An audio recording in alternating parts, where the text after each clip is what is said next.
So could you please raise your hands, identify yourselves, and shoot your question, and I'll go to the lady on the left. My question is, the entire Palestinian narrative is, of course, blown up in the last year because of the genocide and genocidal self-defense. And your books came out in 96 and 2009, and so these books have become relevant again in newer ways. So if you'd like to go back in time and change anything about your books, about your writing experience, in light of what you're seeing today, what would that be, if at all? Yeah, that's thank you. I don't think I'd change anything, except maybe I'd draw a bit better. I mean, over time, I've learned how to draw more representationally, which I think is important for journalism. My early work, I never studied art, so my early work is very tenuous. I might go and correct a few figures. I'm Archandra Naik. I retired from teaching at Delhi University and I'm part of solidarity groups for Palestine. Can you tell us something about the reaction in Israel among Jews there, as well as in the United States from IPAC, Zionists and non-Zionist Jews to your work in Israel and the United States of America? Well, I've been, my books have actually been reviewed in the Israeli press, and they haven't been solely negative. In Haaretz, I had a good review for Footnotes in Gaza. It varies a bit. I'm curious what they're going to think of the work that I've been posting online, which is not so much reporting, but opinion. It's easier for me to gauge the reaction of Zionists or other Jews in the United States. I mean, Zionists are never going to like my work. But I have many Jewish friends, and there are many Jewish people in the United States that completely understand. My editor on Footnotes in Gaza is an Israeli Jew. So, but we have the same politics. So it's not about, obviously it's not about the religion itself. It's about what your politics are. Hi, my name is Nick Williams. I'm from the UK-based Freedom of Expression organisation, Index on Censorship. And you've talked a lot about threats to journalists in Gaza, and of course, we've seen journalists killed in Ukraine, Mexico, in Malta, Daphne Caruana Galizia. But there's also an incredible number of threats to cartoonists. We've seen Atena Fargandani in Iran. We've seen cartoonists in Egypt, Cuba, France being threatened as well. And that group is a lot less organized than journalists. It's a lot harder to advocate. We find that there's not that network where you can, but obviously you sort of bridge these two groups. And how do you see the visual art? Because obviously you see a lot of leaders very worried about cartoonists because it seems almost like an attack on their vanity, you know, when graphic artists can caricature in ways that writers can't. So how can we ensure that cartoonists and visual artists are also protected? Also acknowledging, obviously, protections for journalists is not perfect, but how can we ensure visual artists are also able to be advocated for and protected? Thank you. I'm not sure you can ensure that anyone's going to be protected, to be honest. I mean, I think, I feel like the world is getting more violent, and what seems to be permitted is expanding. So I think we're especially because of these attacks on journalists, in particular in Gaza, I think we're entering a new phase. I'm not sure. I wish I had a good answer for you, but I don't. I wanted to first of all just thank you for the gift of your work, because I've taught it. I've taught the Kushinagar segment at an undergraduate college in Bangalore called St. Joseph's, run by deeply corrupt Jesuits, pardon the tautology. And I was thrown out for my pains for it. And I've also read the Muzaffarnagar book in French because I spent the last year in France. But I wanted to press you on the question of internal critique. I mean, you talked about subjectivity versus objectivity, and Seema was rightly pointing out that in fact this is in many ways like a false binary. But I wanted to ask you about internal critique. For example, what I loved about Kushinagar while teaching it to students from a BCom, BSc, and BA, general BA program, was the question of caste in the Indian. It's very easy to talk about Gaza, but what about internal critique? Like in Delhi, no one thinks they have a caste. Most people in this room think they don't have a caste, but they have a caste, and casteism is rife. So what is the role of internal critique? And what's wonderful about your work in both Kushinagar and the Muzaffarnagar book is the fact that you get people's voices and kind of a palimpsest of voices that address that question of internal critique.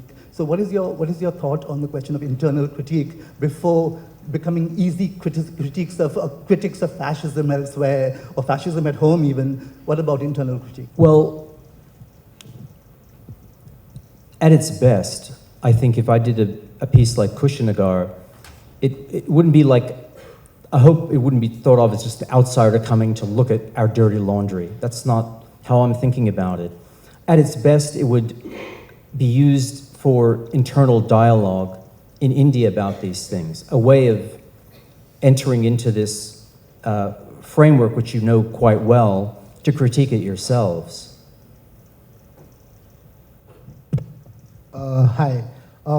My question is not related to Palestine and Gaza, but it's also to do with your response to the Charlie Hebdo killings. So right now, yesterday Trump announced, misinformation, disinformation gone. So it reminds me of the worst case scenario of your cartoon in the background of the Charlie Hebdo thing. So in your experience, you've been telling extremely political sensitive stories. You commented on satire, you commented on humor, you commented on fun.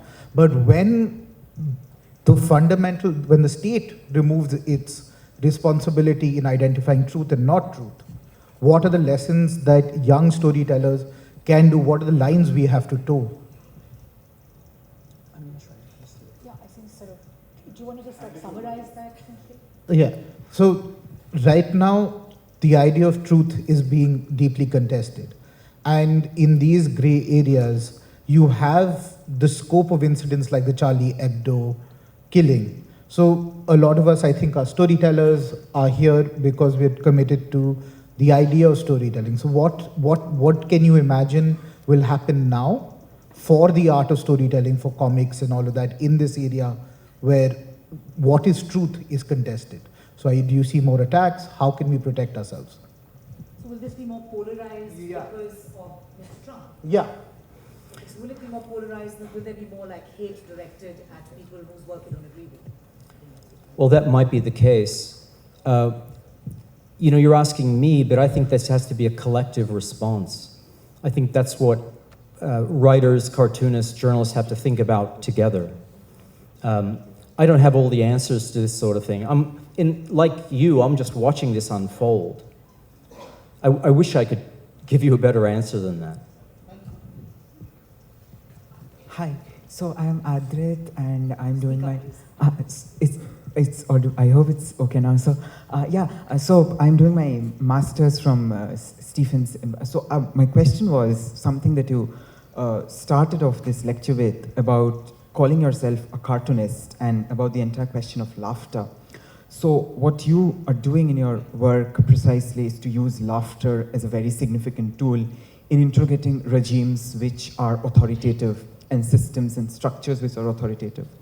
So my question is therefore that how do you propose to kind of navigate this thin line wherein laughter can both be used, laughter conventionally being used as an oppressive tool, but you are sort of turning the tables over and laughing at the ones who usually laugh at us, the oppressed people sort of a thing. So what are the sort of challenges that you have faced? And if you could therefore in that line speak about the way in which you sort of experiment with the entire comic form in trying to navigate that sort of the challenge with laughter. Okay, I'll try to answer this. In my journalism, there's still humor. I mean, what you realize is there's a level of humor even in places that are undergoing very serious difficulties. In Gaza, there's a lot of black humor. I show that. I try not to stand in the way of the humor that's just naturally there. But in the other work I've done, which is not journalistic, in other words, the opinion pieces, when I was trying to come up with how I was going to approach things, I realized right away what I didn't want is a straight polemic. Because I might agree with the polemic, but I never find them that interesting artistically. So what's interested me from an early age is satire. And satirists have a way of using humor to really make their points. And so, you know, I read all the great satirists, and I've learned from them. And actually my earlier work, before I started doing journalism, was satire. So I always felt I had an affinity for it anyway. Hi, Joe. I'm Ajit, and I'm a language and writing teacher at IIT Delhi. My PhD thesis was on you and on your work. So I hope you got an A+. So I'm very happy to be here and to talk to you finally. So I have a very simple question. I have many questions, but yes, one right now. So this is about what you say in footnotes in Gaza. You say that in Gaza you could file last year's story today and no one would know the difference. 1 week, 1 year, a decade, or 50 years, violence is always on the menu. And here we are 2 decades after you wrote this. But what I want you to answer is, what do you think is the essential truth of what is happening in Gaza, apart from the genocidal self-defense, of course? And apart from that, the sumud, or the steadfastness practiced by the Palestinians, apart from that, does this kind of repetition, this kind of mundanity where violence happens for 50 years, 70 years, and it's always the same thing, does it cause any kind of defeatism or cynicism in you, or journalists, or the global community at large?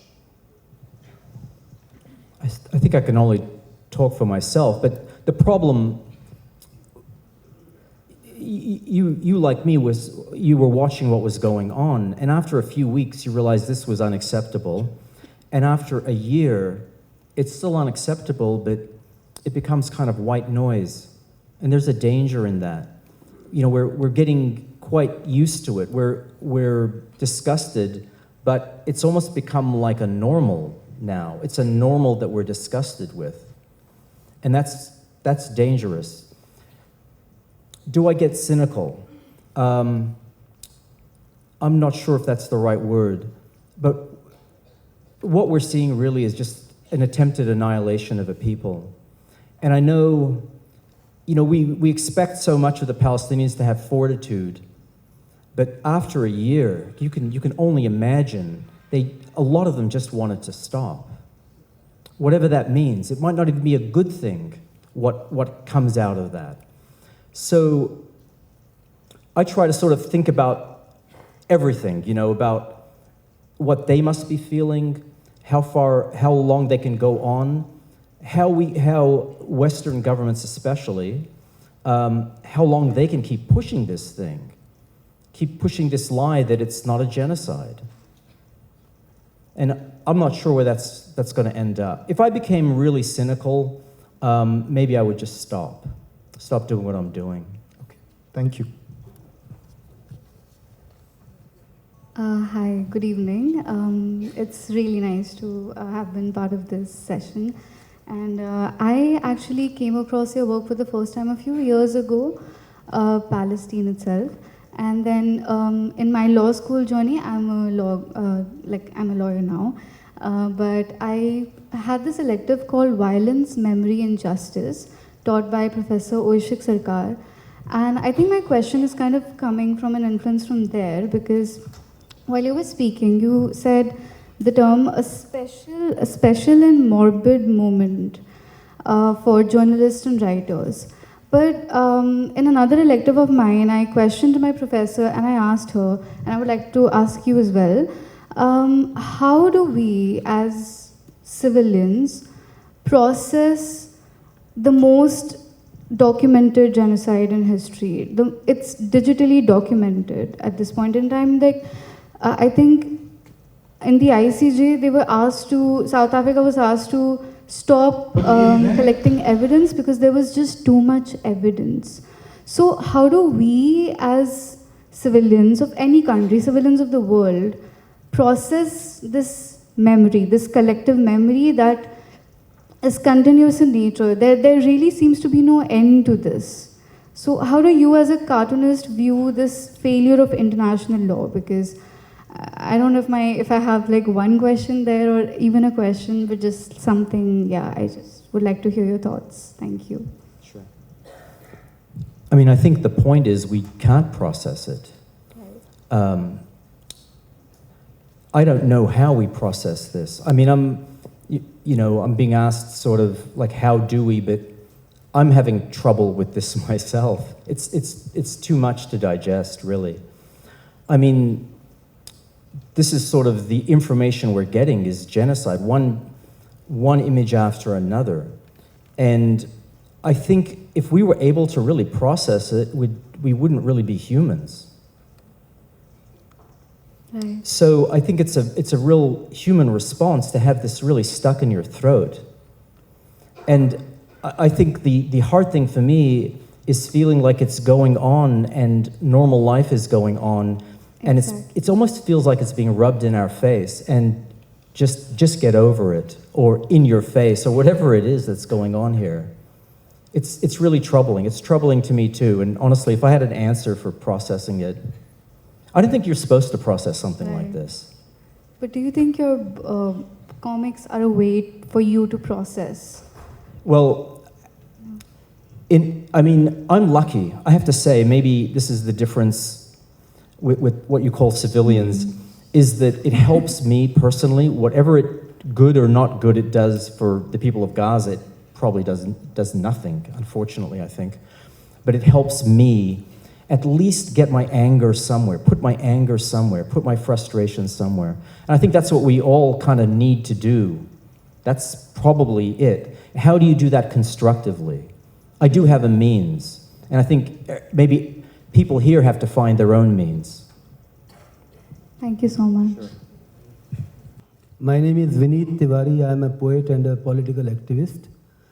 I just want to bring this conversation back to the question of the political dimension of this entire Palestinian question, that the emerging new world order, which is not yet so sure we are all about, but it is emerging. So do you see a solution of the Palestinian question, or the crisis, or the problem, or the stop of this genocide in the emerging new world order where America is not that strong and the BRICS countries are coming up together? Do you see any kind of such political possibility of such solution? Thank you. Well, I'm not sure how much I can speak to the whole geopolitical nature of things, but I find the American order, let's say the American run order, abhorrent in how it's behaved. It doesn't mean I necessarily see whatever might replace it as acceptable either. My trouble is all these structures. How much do they really care about human beings? We can talk about geopolitics, we can talk about economic structures, but do the Russians, do the Chinese really care about the Palestinians, or are they just a lever to win some hearts and minds somewhere? I don't know the answers to that, but I think we have to evaluate things a little skeptically. And I say that as someone who thinks that America's gone too far for too long. Hi, I'm Iman. I'm currently working on a graphic novel for my thesis. So my question is more to do with the process of like coming to a final form of the graphic novel. So like, especially with like non-fiction graphic novels, like what decisions you make to like, because there's so much that you see, and then like how do you make that decision to like what to put and what not to show, like, because there's so much that you see. So yeah. What to show and what not to show? I think experience and genius.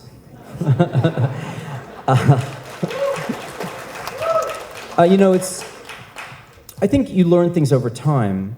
What I realize, the way I tend to work is to write a full script and then start drawing. The script can take some weeks or months to do, and then I just start drawing. But as I'm drawing, I realize what I can take out of the words. I mean, the idea is to make the words to be as concise as possible. I've been guilty of being the opposite. Concise as possible, and I'm losing my train of thought now, I'm sorry. The question was about the process, all right. You edit. I mean, you see what you've written and you decide that I've written this, but I don't need to put these words in. I can take them out. There are some drawings I've done where I've had a full description of a scene, and as I'm drawing, I say, I don't need to describe this, I should just draw it. So it's a question of trying to find the right balance between words and images, and I mean, you get it more and more as you do it more and more.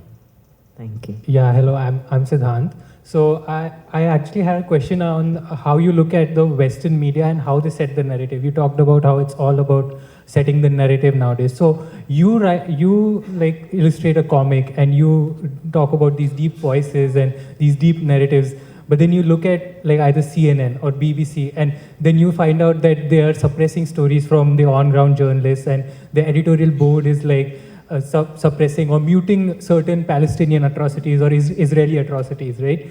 So do you ever feel like exhausted, or do you ever feel like, oh, these media houses have much more narrative power than me? So is it like for you like exhausting to... Well, I can't do anything about mainstream media. They obviously have a lot more power in how many people they can reach. And I certainly recognize that I have a puny voice. I don't try to trouble myself with what impact I'm going to have. Otherwise, I might not do what I'm doing.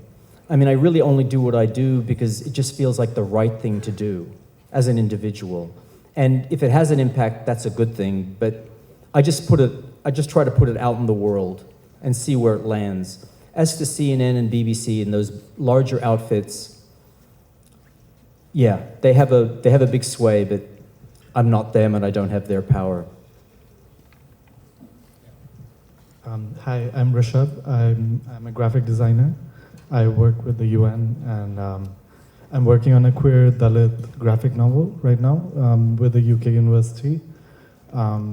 I wanted to know, you talked about the visual questions you ask when you're talking to people on the ground. How do you get to the story through those visual questions? How are you figuring out how you're going to visualize that narrative? Okay, I'll give you an example. In Footnotes in Gaza, there's part of the story is about a screening operation where all the men from ages 15 to about 60 were gathered in a school.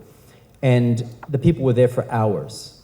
And I was asking people about what it was like to be in the school, but sometimes you ask questions and it's a bit chaotic. You don't really understand what it looked like. And that's important to me because I'm going to draw it. So what I ended up doing is making a schematic, like from the air of what the school looked like, because the school still existed. It's probably destroyed now. But I had them mark on the schematic where they were sitting, where certain things were. Everyone talked about a Jeep. Where was the Jeep? Where was the barbed wire? Where were the buses that took those people who were suspects out? And I had a number of people do this sort of thing. So those are the sorts of things I look for because I'm going to have to draw. And then sometimes I have people actually take me to the places and say, I was sitting here. And then they would say, well, we broke the wall down. Well, where did you break the wall down? Then they take me there. So there's a combination of ways I do that.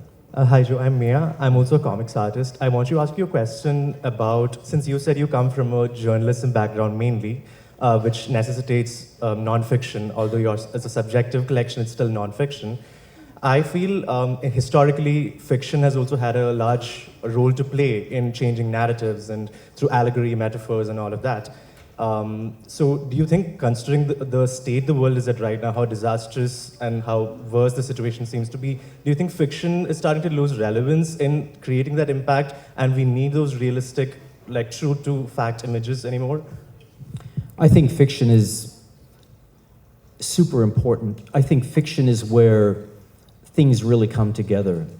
I mean, as a journalist, you have to stick with the facts that you're finding out.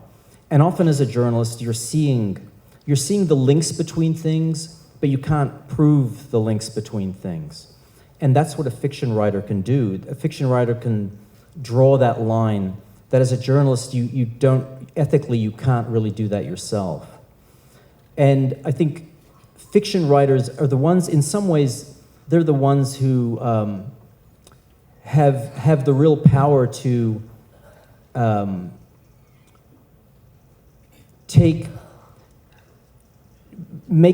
they can talk about certain, let's say, world figures, and what they say is going to resonate hundreds of years from now.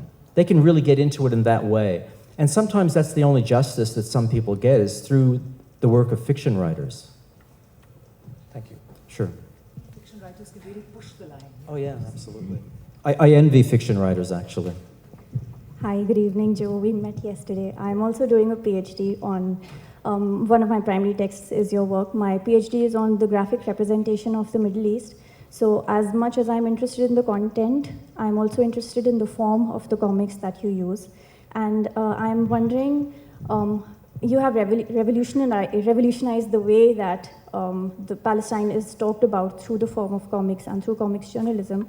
And my question is whether you have inspired any local comics practitioners in Gaza who use the comics medium for self-representation and to document the atrocities that they go through, maybe not in the last 1.5 years, but from before. Thank you. It'd be nice to think I inspired people, but I don't have any confirmed results of that. Palestinians have their own great cartoonist, Najal al-Ali, who was assassinated in London in the 80s. In fact, he's a very important figure, and his famous Handala character, basically, he would draw this character of a child, usually with his back turned, looking at something, as if the child is judging what's going on in front of him, some political scene that's going on in front. And Palestinians have pendants of this figure. And I've even seen Najal al-Ali's portrait on someone's wall. He's revered.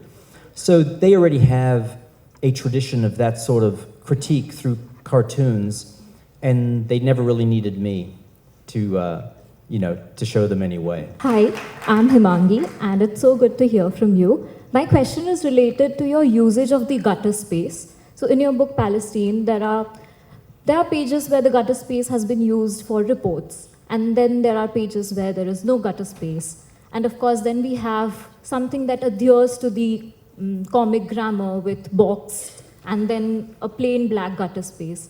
So I would like to know how you use the gutter space and what does it portray? The gutter? You mean the things on the edges of the page? Yeah. Wow, I've never got that question. I press things into the gutter, and sometimes I make the part of the pages between the panels into black to represent the past, as opposed to where it's not in black, the present. And sometimes I drop that completely. And sometimes I think it's better to drop it completely, because I like to not make any distinctions in some ways between the past and the present. To me, they're so intermingled and intertwined that the fewer distinctions between them, the more I like it. Hi, I am Nishant. I'm an advocate who practices on the criminal side. So I'm not a journalist. Look, what I've been seeing for last 10 years in Indian media is that if in case these attacks which are happening in Gaza now, they were supposed to happen 10 years back, we would have had a different commentary in the media today. If in case it was supposed to happen 10 years back. So is it the way the moral and standards have degraded in past, say, about decade or so, it is the function of the kind of politics we have in India, or it is a new world order which is kind of being set across the globe? So what he's saying is that India has particularly seen a very muted response. Is that because of the media having kind of gone rotten in the past 10 years, or is it the new world order which is snuffing? Or probably it's the function of our right-wing politics, which is in the mainstream right now. Well, I mean, I'm probably the wrong person to ask about that. You would know that context better than me. I know that the Indian government has a muted response. And I know that the Indian government has weapons contracts and sales between Israel and India. And I'm sure that has something to do with it. But what exactly, I think you would know more than me.